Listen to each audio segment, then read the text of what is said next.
It is, of course, coffee time in the morning, which Bondi insists from starting from outside of her sleeping bag for some ungodly heathen reason. A horrible, horrible tragedy has occurred. Taters threw hot coffee at me, and now it's all over everything. Matthew! Someone knocked over a coffee cup in the tent. So not only did I get hot coffee splashed all over me, but then she was trying to tell me that I had done it to myself. See, this is what I get. Sorry. Hot coffee, it was really hot, like scalding hot right where I want to drink it. And instead of drinking it, I got to wear it, got it all over my hiking socks, my sleeping bag, and everything.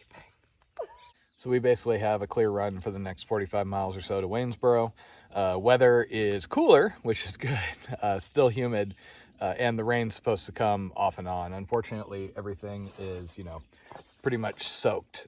It's impossible to dry anything off, even when, your partner's not throwing hot coffee all over you and your stuff. My shirt is a quick dry shirt, but it is sodden. Today we should make it up and over the Priest, hopefully. And we'll probably camp either on the downhill after that or the uphill after that. Should be like fairly rolly until then. So the deal with that lady leaving the note seems to be she was a paranoid schizophrenic who has admittedly gone off of her meds and seems to be acting out more or less depending on the day, depending who you talk to. And like I mentioned before, people just get kind of nervous because this is shades of what happened in 2019. There, people recognize this guy probably needed some help, got him off the trail. Hiker yearbook guy gave him a ticket out of town to go wherever he needed to go. And then he came back and somebody got attacked. And so you do have a lot of thru hikers who are on the newer end who are really nervous about being out in the woods anyway. They think the bears are going to eat them, and et cetera, et cetera. And so you throw in rumors running up and down the trail about somebody running around with a machete, and they get really nervous. Everybody we talked to a day or two ago was avoiding that punch bowl shelter because they had heard she was there, and there were some people who had some bad experiences who had cleared out. When we ran into her, she was off to the side of the trail, just kind of minding her own business, muttered some things when we went by. But we ran into somebody later who came by, and she had acted a little more aggressive when she came by. And the reality is, if she just didn't have a machete, it would just be concerned and nobody would be nervous. And it's not like you need a machete out here. She apparently spent 2 days at Punch Bowl, hacking things. There was a whole bunch of vegetation she'd taken out. She attacked the trees. That's the sort of thing that makes people a little on edge, and you don't need a machete out here. The trail is maintained. If you're making wood or gathering wood for a fire, technically you're supposed to take downed wood. You're not supposed to be hacking stuff off a tree like a Boy Scout. So hopefully she gets whatever help she needs, and I am looking forward to people not being quite as on edge for the next couple of days, maybe. As far as the chafing issues I've been talking about, this is basically what'll work for me. If I start getting issues, the Gold Bond friction defense works fairly well. I don't like the powder. It's just messy and doesn't seem to be as effective. This is kind of like deodorant. And then this A&D ointment was recommended to me on the PCT, and it just works really well for healing things up at night. When I got here, I was in quite a bit of pain. I actually took an ibuprofen to help manage the pain from all the chafing and everything, and this helped heal that much faster overnight. Okay, rain has stopped for the moment. After a uniquely traumatizing morning, we are on the move. Now you're all nice and apologetic. After you were so mean. Are you over the AT already, Taters? You're not exclaiming, look, we have views. Okay, so here I am seeing a view. I'm all happy and impressed. Taters is like, eh. I'm missing that gorgeous river yesterday.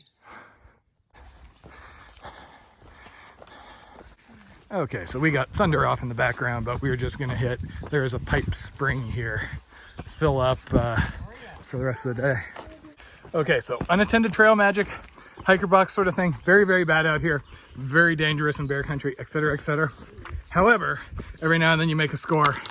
I love watermelon candies. There's these watermelon O-rings that I would get at Dollar General and other places. They're horrible for you, but they taste so awesome. These are good too. And found them out of nowhere. There's also Hiker Box Pop-Tarts, but Taters up there didn't want to do Hiker Box Pop-Tart Roulette, where you get it and who knows what it is. Maybe it's now they're doing grape flavor Pop-Tarts and you're stuck with that. Maybe it's a good one. You just don't know. Okay, we came off trail for water. a whole 0.2 miles specifically because it's a pipe spring, and pipe springs are super satisfying. Also, rain started again. In about 3 minutes, it's gonna start dripping down through the camping canopy. Gotta love the weather out here. An hour ago it was sunshiny and Blondie was talking about how she should have had sunscreen on. Then 30 minutes ago it was pouring, and now we've got thunderstorms and fog. You know, that's the majority of society. So we have had wet feet and been walking in the rain basically all day. So we decided to stop since the sun had been out for a while and dry things. And of course, as soon as we get here, there are clouds and not much sun, of course. It's still warm though, stuff will dry. Yes, we'll see. Pipeline. Oh yeah, that's a good drying session right there. See that drying fog? I think it's a dry fog and 112% humidity. Okay, not raining for the moment, but it has gotten really dark up here. Wouldn't surprise me if it started. Unfortunately, it's a little before 6, so we are running behind again because we're at about mile 15 and change, and we have a big downhill coming up, but at least circumstances are going better than yesterday, for the moment. Oh, I never cared much about horses. Any horse I get, I just call her Roach. Weather really can't decide what it's going to do here. 1 minute it's all dark and it starts raining, and then the next the sun comes out. Okay, it is 8 o'clock. We have filled up at water just to be safe. We're still only at about 18 miles or so. We may end up stopping because it's pretty muggy and we're both having some issues from that. Still really would like to do 20 miles, but it is not worth hiking until 10 o'clock at night. At least that's what Taters up there tells me. So if I don't make Canada, we know who to blame. Okay, 8:09, home sweet home for the night. Now Blondie just has to set up the tent while I monitor. We're both having little issues just due to the humidity. She's got major like Disney rash, and I've got little chafe marks. That's just survivable. So we do what we can do until things improve eventually. This place is amazing. This is so gorgeous. And then, okay, cut to the close-up of the Disney rash he was just complaining about. Uh-huh. You know what else is gorgeous? Dry California. Works. There's a little bit of, flames involved, but well. So it is still really humid, really muggy out here. Taters was just asking how this compared with Florida, and I think this is actually more humid than it was in Florida. Florida also had wild swings. We're now about a week into really hot, really high humidity weather. In Florida, it was like 2 days it might be super hot, and then all of a sudden it was 36 degrees and I was wading through water. Per the forecast, we are going to have more of rain off and on, maybe a little bit of sun, but don't get used to anything is the short answer. Okay, it is day, whatever the hell, I don't know. I've been out here forever. It is muggy, it is unpleasant. Blondie's really happy and giggling, and angry. Last time she looked at me like that, she threw coffee on me and it really burned me. So we got about 30 more miles to Waynesboro. Up, down, At least the rain is supposed to continue per the forecast I have. Water seems to be fairly manageable, so there is that. And we have seen almost nobody for the last couple of days, other than somebody that we're calling Guy Person because we don't know his trail name. There's just been a few people. The bubble that I was in before, I guess they're ahead now, or else it's thinned out. But this has actually been pretty nice. How many people do you think we've seen since you've started? 7. 7? Wow. And Taters is even happier because she has a bridge. Despite the fact that the trail may be hazardous, or it may not be.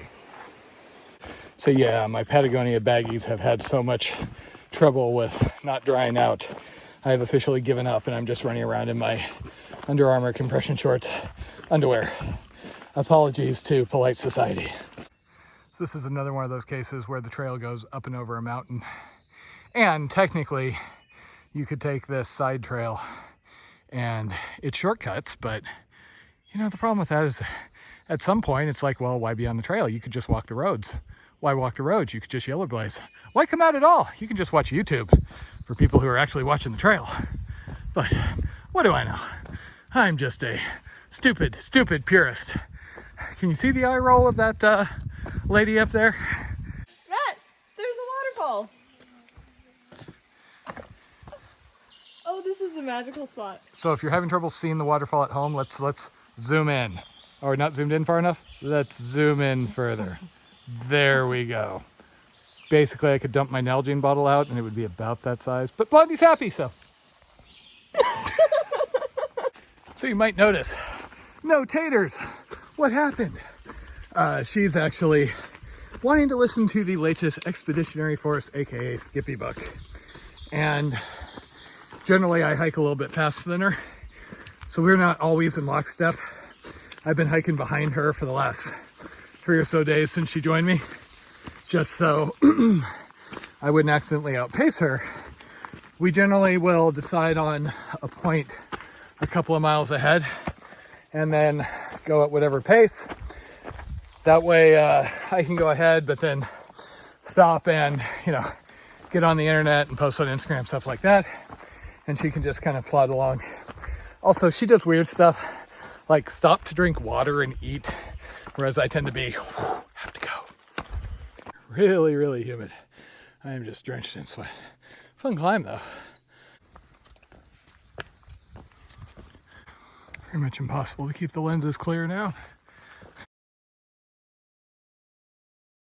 So yes, that's rain, but there's pretty much no way I can get any wetter, so. And I'm hearing thunder going off above me once again. I've basically stopped keeping track of, how many days it rains, because why bother anymore?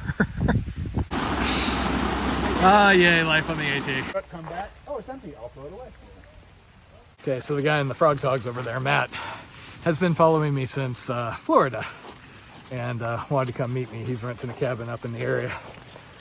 So we've been hanging out and chatting and drinking cold drinks. Unfortunately, as you can see, the weather is a little on the damp side, but that just seems to be how things work out here. Oh yeah, that glorious AT view.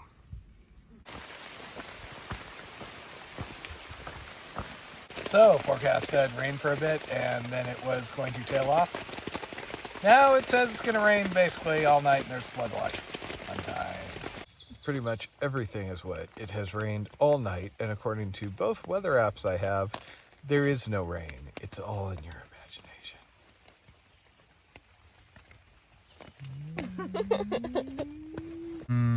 Does that remind anybody else of some other activity done while backpacking?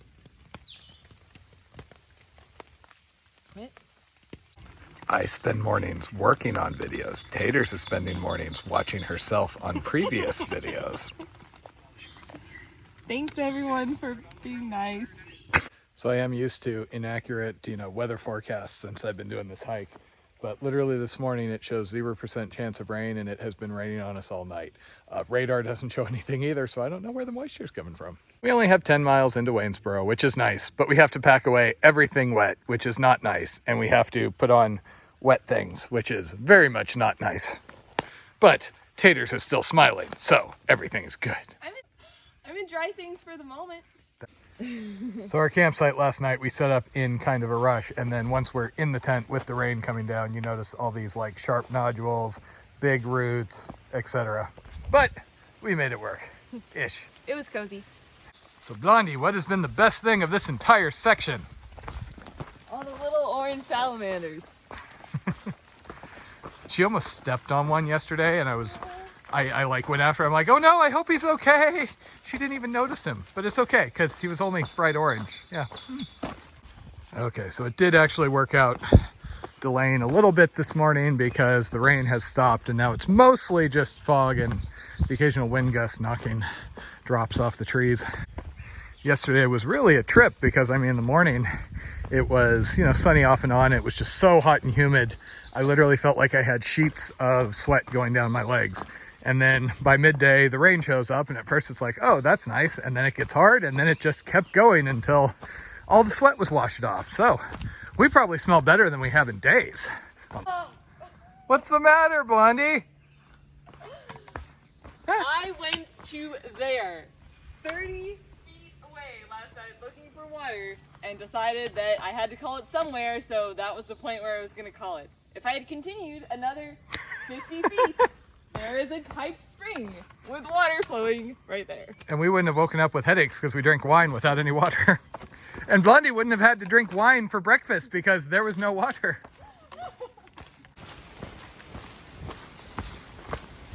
Taters has at least temporarily joined Team No Pants since everything is wet out here.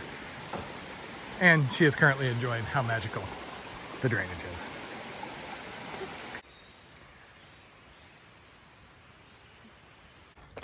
As always, it turns out the best way to accelerate me down the trail is to have food up ahead that I'm looking forward to. Rumor is there may be Mexican food with nachos and beer. You know how you can tell? Did you see that eye roll when she turned partway around? That's how you know there's gonna be nachos.